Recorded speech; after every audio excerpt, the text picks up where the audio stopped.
In the time since the resurrection of Bloodhaven and Coast City, things on Themyscira had gathered more attention from the public. Lex Luthor, in his bid for president, had continued to stoke outrage about Vegeta, the Saiyan Prince's seeming lack of accountability for the destruction he brought upon the Earth.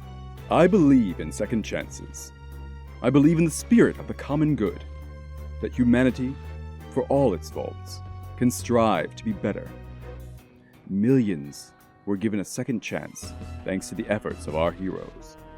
And yet, some thing, an alien warmonger, with the blood of countless people on its hands, shares that same gift as the men and women that he slew. How is that fair? How is it fair that your place of work, your school, or your home is a pile of rubble, while it gets to live on an island of beautiful women? I respect my former teammates, but at times like this, I question if they have forgotten the principles we once stood for.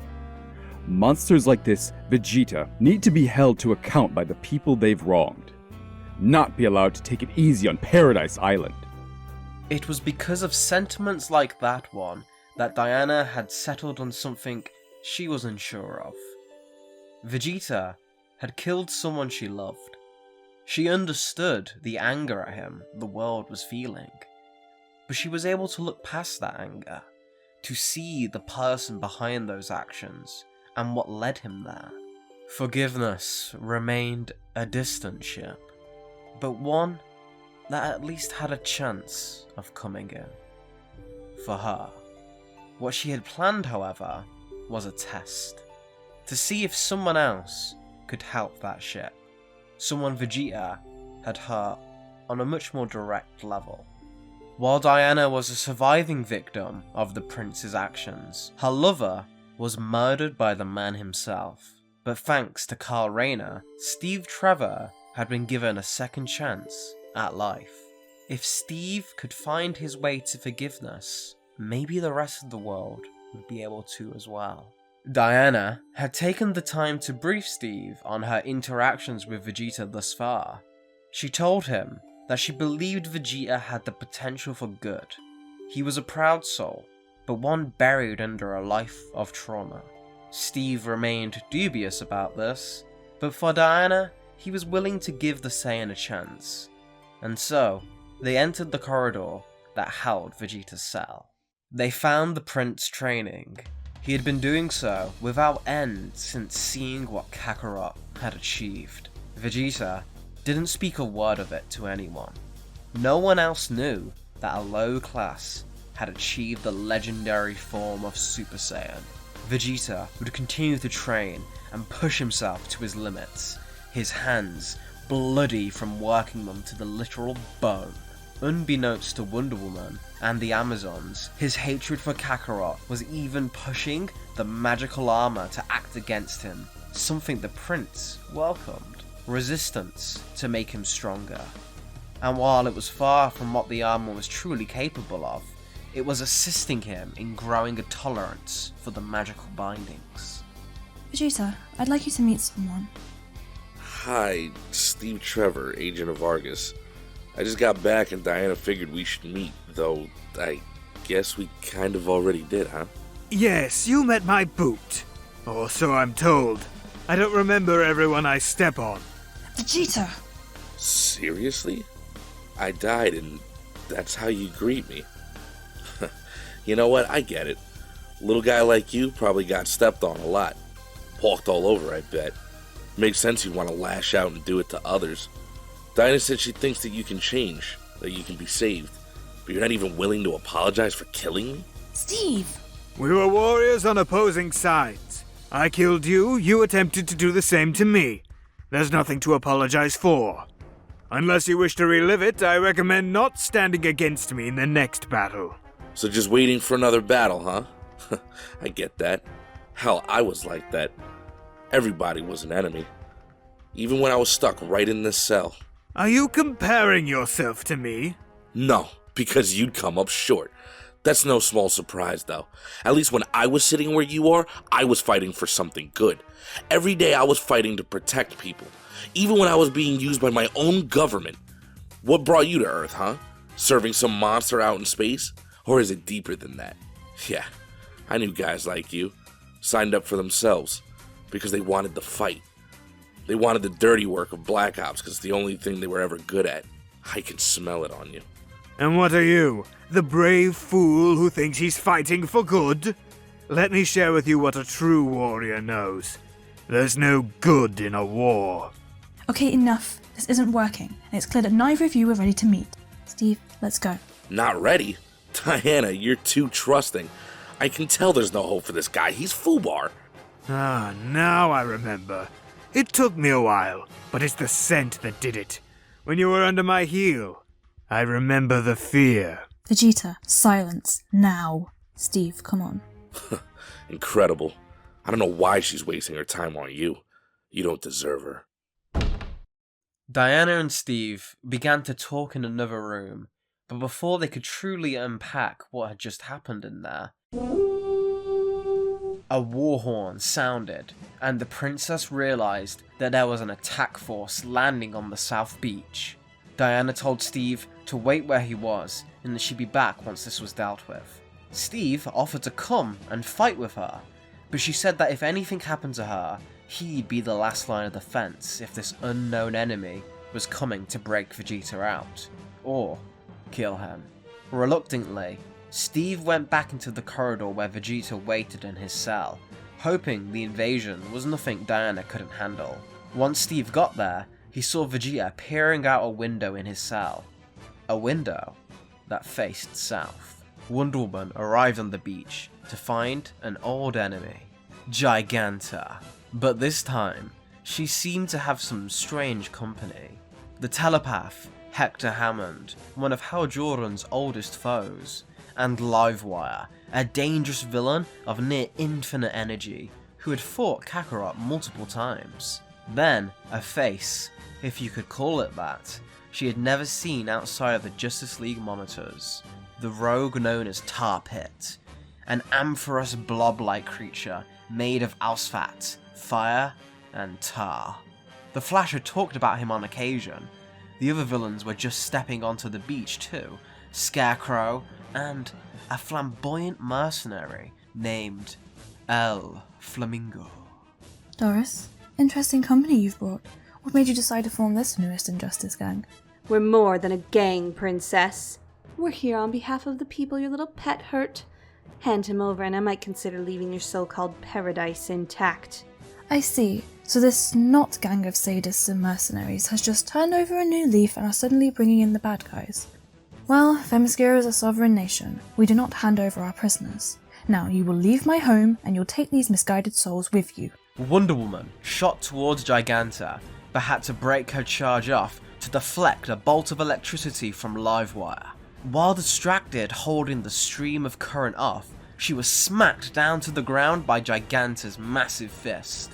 Before Wonder Woman was able to rise, Tar Pit lunged at her in what was more a belly flop than a tackle.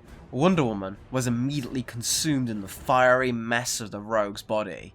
She attempted to cut her way out, but the being reformed around each of her slashes.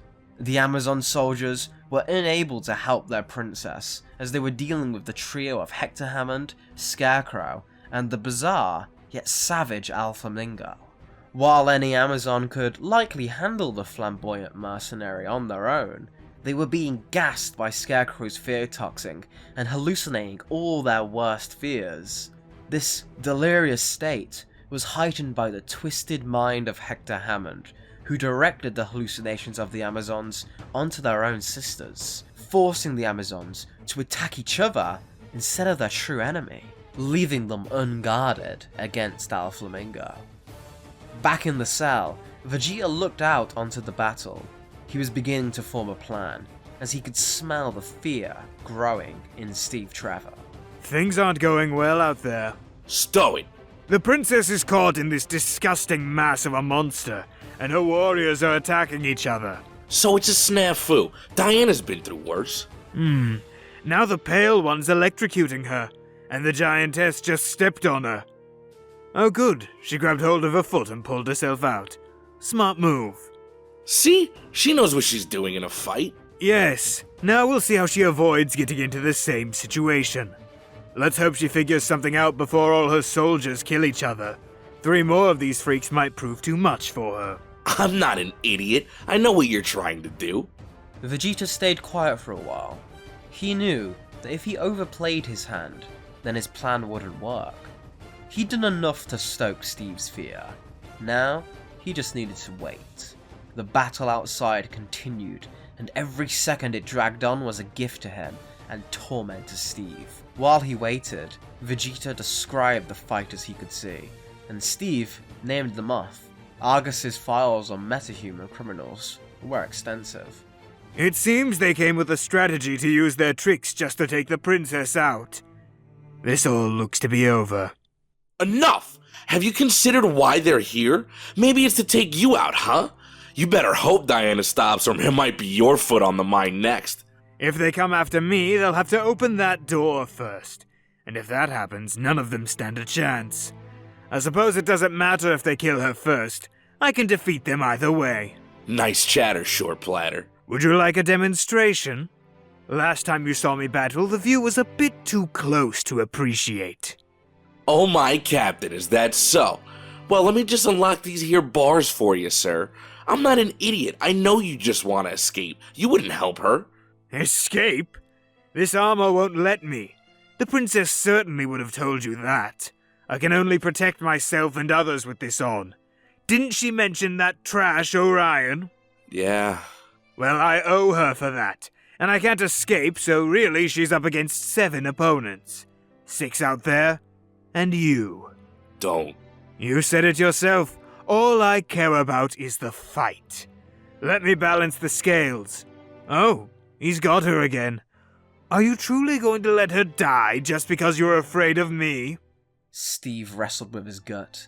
He knew this was a bad idea, but it looked like the only option he had. He opened the cell door. Don't make me regret this. You're not an idiot, Trevor. You're a fool. Vegeta blasted a hole through the corridor wall and flew off toward the horizon. The thing he hadn't mentioned was that the armor would allow him to flee if his life was in danger. Steve cursed himself and ran down to the beach. He just failed as the last line of defense, so maybe he could at least help out there. Once he arrived, he saw the situation wasn't as Vegeta described it. Things were in fact worse. Hammond and Scarecrow were keeping the Amazons at bay with the help of Al Flamingo. Diana was struggling to free herself from Tar Pit while being forced to take charge attacks from Livewire in the process. The only piece of good news was that Giganta was too busy cackling to help in the assault. Steve took a chance and grabbed the spare Amazonian shield and dove in front of Livewire's attack, blocking the lightning long enough for Diana to break free. Wonder Woman was shocked to see Steve on the beach. She looked up towards the palace and saw the broken wall Vegeta had left. Then, to the horizon, as she could just make out a speck speeding away as fast as the armor would allow him. Steve Trevor, you are a fool. Yeah, I know. What possessed you to let him out? Guy got in my head. Said he'd come help and that the armor wouldn't let him escape. So you gave him a chance? Yeah. Listen, Angel, I'm not the type to say I told you so. I'm sorry. Are we interrupting something? In a quick motion, Steve Trevor was picked up from the ground and lifted 10 stories into the air. He was used to pulling positive G's in jets, but this was without any warning. Giganta hurled Steve like a toy in her hand, far away from the Amazonian princess. My turn. I want to play with Special Forces, Ken. Meanwhile, halfway across the world, in a basement lab belonging to Lex Corps headquarters, Superboy was being quizzed once again. What's the protocol when arriving on a crisis scene? Assess all threats. Neutralize them in risk order. Good. What about optics? Never use more force than necessary. Protect risk to property and people. Back on the battlefield, Giganta squeezed Steve with so much pressure, his ribs began to crack. Yet, she was only playing and clearly holding back. Wonder Woman flew to try and free him, but Livewire came back again to hold her at bay with another huge bolt of electricity. This time, however, she deflected the energy back at Giganta, causing her to drop Steve. Wonder Woman flew down to catch him in the nick of time, but as the pair landed, Tar Pit began to rush in to overwhelm them yet again. But just as the massive asphalt hurled itself through the air at them, he was blasted away by a large purple beam. Wonder Woman and Steve looked in the direction it came from, and saw Vegeta as he began to float down to the ground. Before they could say anything, more barrages of white lightning shot across the battlefield at the Prince. Livewire was still fully charged and threw bolt after bolt of energy at Vegeta. At first, it seemed the beams had taken him by surprise, but then they started to travel less and less distance as Vegeta unloaded blasts of his own to push back the volley of voltage sent his way. The Prince quickly closed the gap and began to overwhelm Livewire, who just couldn't keep up. She attempted to stop firing and vanish, but the beachfront was not her ideal battleground, and there were no electronic devices to conduct herself through. She ran out of time as the blast from Vegeta finally reached her and detonated point blank, knocking her out cold. Giganta had been out of the battle, recovering from her own hit of Livewire's energy when she kicked a huge mound of sand at the Prince, the shock of it doing more harm than the physical force itself. Another of Wonder Woman's toys for me to break. Oh, but this one's so tiny. I won't be able to have any fun. Vegeta smirked to himself through the dust cloud. All the jokes he'd heard so far were about the worst damage any of the Earthlings had done to him since his battle with the Justice League. The Prince decided now would be the time to remind them all of the kind of power they were mocking. He vanished from the ground and appeared directly in front of Giganta's face, and grinned at the look of shock that overcame her when she caught up with what was happening. You wouldn't hit a woman, would you? Vegeta vanished again and delivered a spinning kick to Giganta's right cheek that instantly sent her hurtling to the ground, her large figure causing huge waves in the ocean shallows as she landed. She rubbed the cheek that Vegeta kicked and attempted to speak, but had to spit out a chip from one of her teeth first. Huh? I think I hurt its little feelings. Boys, I might need some help. Come help her if you want, but you'll all be on the ground next to her eventually. Vegeta floated down to the beach, where Wonder Woman came to meet him. As the other three invaders began to approach, and Giganta rose to her feet, Diana began to call a quick battle plan. I'll handle Doris. You keep those three occupied, but I warn you, don't underestimate them. Oh, I'm sure they're a real threat being sent off to deal with your support. Why don't you just go attend to the fool? I can handle what's left of this trash. Be serious. Dr. Crane uses chemicals to make you see your greatest fears, and Hammond can tear your mind apart if you let him in. And the other one? What's his trick? He'll eat your face. Ugh, it disgusted me when Mad Harriet did that. Yes, well, Vegeta, thank you for coming back. At that, the two royals took off. While Wonder Woman engaged Giganta, Vegeta worked up his defenses to deal with the other three. Protocol for mental warfare? It's off-brand to appear as anything other than a stoic symbol of strength.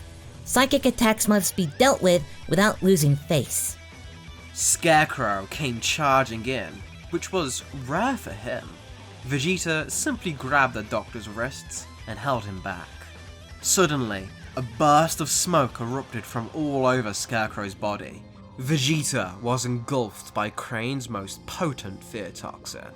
Ah! Worms! Slithering all over me! No! A mighty one you may be. So was your oaf who blew out the candle on Coast City. Yet trounced by the Batman was he, who picked the pocket of my toil to claim victory. Vegeta dropped his act and delivered a single blow to Scarecrow's gut, instantly knocking all the wind out of him. Dr. Crane dropped to the ground, clutching his gut in the fetal position, shivering in pain. Pathetic. Did you honestly think a trick that worked on Nappa would have any effect on me? You're going to die for the insult. Vegeta charged up a blast, but suddenly he felt the armor kicking in a way he hadn't even realized was possible. Previously, when he trained with it, or even when he'd attempted to escape his cell, the weight would come and then soon level off. But now, it was taking all his strength to remain standing, and yet still, its weight seemed to increase exponentially. His energy beam dissipated as he was no longer able to keep the physical focus required to maintain it. Quickly, he was forced to the ground, but still the armor grew denser, forcing him to sink into the sand. It was the malice that caused the armor to react this way. His intention stopped being to win the battle and became murder. He would have killed Crane if not for the armor, and now he was just as helpless as the Doctor, and preying on the helpless was what Hector Hammond knew best. He'd been hiding this time, waiting for Crane's fear toxin to take hold so he could use Vegeta against Wonder Woman. But now was likely his only chance to enter the prince's mind and completely incapacitate him. And so he began to peel back the layers of Vegeta's mind, searching for the hardest memories, the kinds people force themselves not to think of, the deepest, buried, and hardest to relive. Hammond had planned to force Vegeta through all of them at once and reduce the prince to a vegetable, drooling in the sand.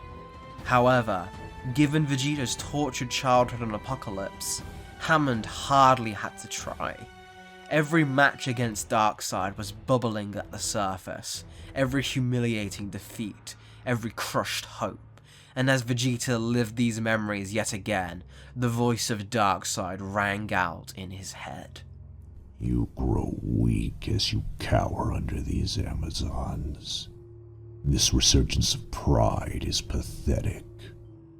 By my tutelage, you were instructed that attachments are folly. The notions of love she has sucked you upon are lies. There remains only one uncompromising truth, one that you have always known. Darkseid is...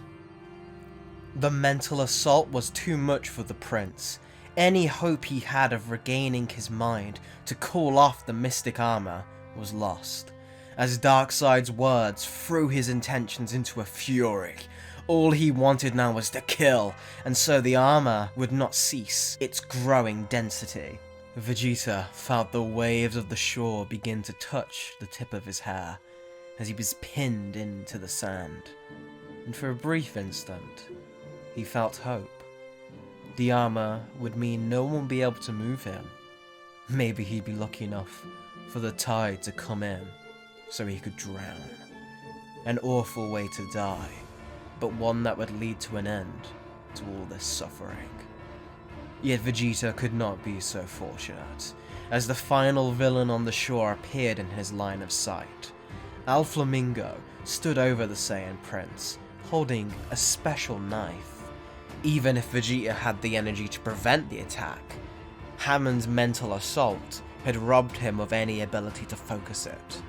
Alflamingo's stomach growled as he licked his lips, preparing to carve Vegeta's face off. As Alflamingo began to place the knife, he was suddenly rocked across the head by a large rock held in the hands of Steve Trevor. Alflamingo dropped like a stone. The flamboyant mercenary passed out on top of Vegeta. Just want to say, if you didn't try to go AWOL, I would have moved them off you. You're welcome, by the way. Hector Hammond grew outraged from his position down the beach. It seemed to be all down to him and Giganta now. He decided he'd make quick work of Trevor and then help ground Wonder Woman so they could finish the mission they'd been sent to do. Hammond reached out with his psychic powers and entered Steve Trevor's mind, only to see a beautiful woman, an army nurse, undoing her bra in a hospital supply closet. She moved forward and kissed him. Of course, it wasn't Hector she was kissing, but Steve.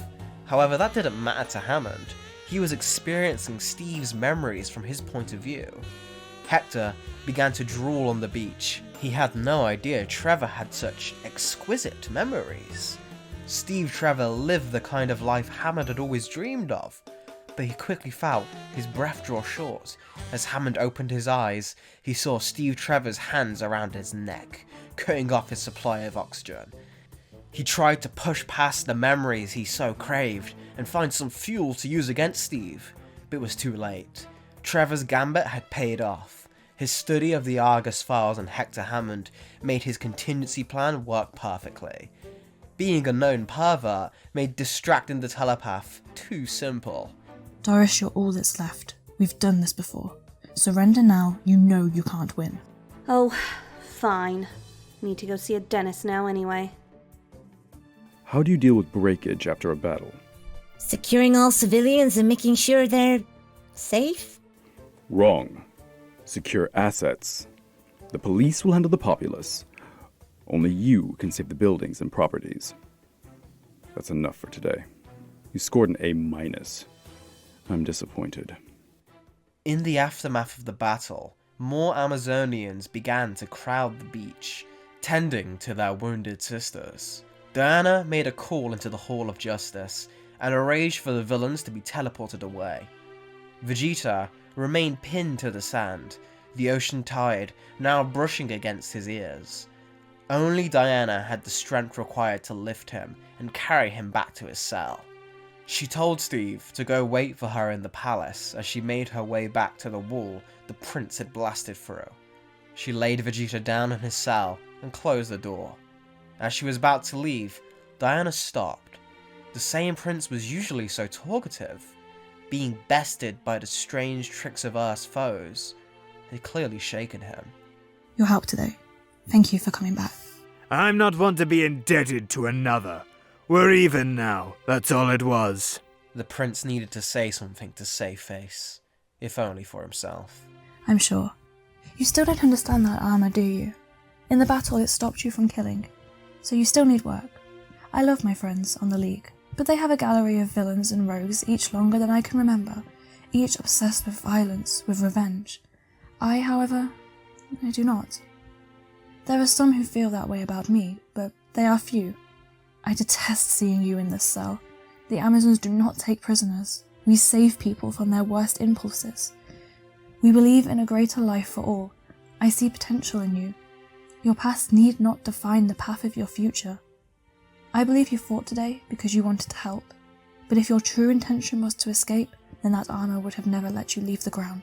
Or, now that I know how it truly works, I can simply push past it in the future. That could be. I suppose there's only one way to know. Wonder Woman held up the lasso of truth. Vegeta flinched at the sight of the glowing rope. Don't you dare come near me with that vile thing. I acted with anger before. That was wrong. There's nothing to fear from the truth. Trust me. Here, I'll leave this with you. Just be careful. Absolute truth is more powerful than you could ever hope to realize. Wonder Woman draped the lasso across the cell bars and left Vegeta alone. It took some hours before he was able to move again, the armor finally letting up as his mind calmed and focused on the golden perfect that hung in his line of sight. Night came, and the prince did not sleep. He stared at the rope, unblinking till his vision blurred. The magic of this planet vexed him like no other. He hated it. Just another trick, things beneath a true warrior. But the words he spoke when last wrapped in it, they were his. He had tried to deny them for so long, to repress those thoughts because they seemed weak, but the words he heard today, the words of Darkseid, would not cease in his mind. The words were not from Darkseid's lips, only Vegeta's own thoughts. But that was the true horror of Darkseid. No matter how far from the god of evil he was, The tyrant resided in the darkest places of his soul, as is the case for every being. The words about Diana, however, hit the hardest. The prince was a true warrior. That's all he'd ever been since birth. Attachments were a weakness he did not suffer. Vegeta stared at the lasso of truth, and finally grabbed it. I do not care for her. I do not care for her. I do not care for her. Certain of his words now, Vegeta wrapped the lasso around his arm. I do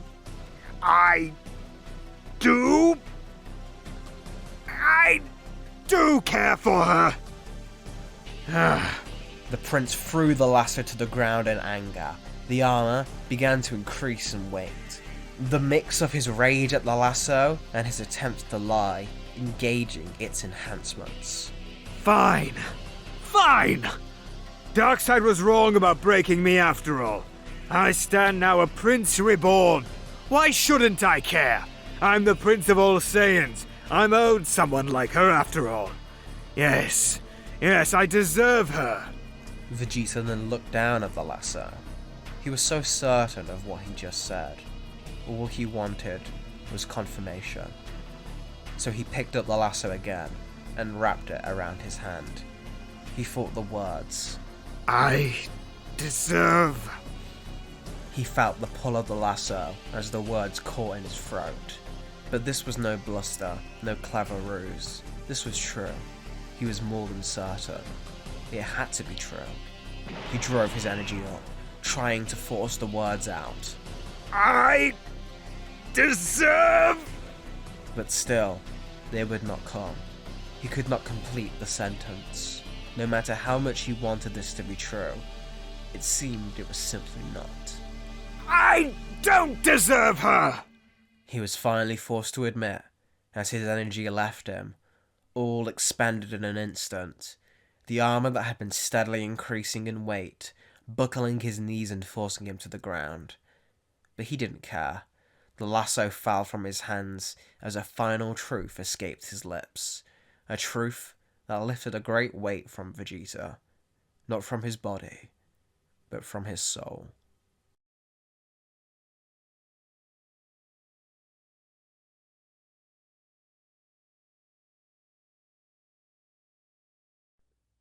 I deserve nothing.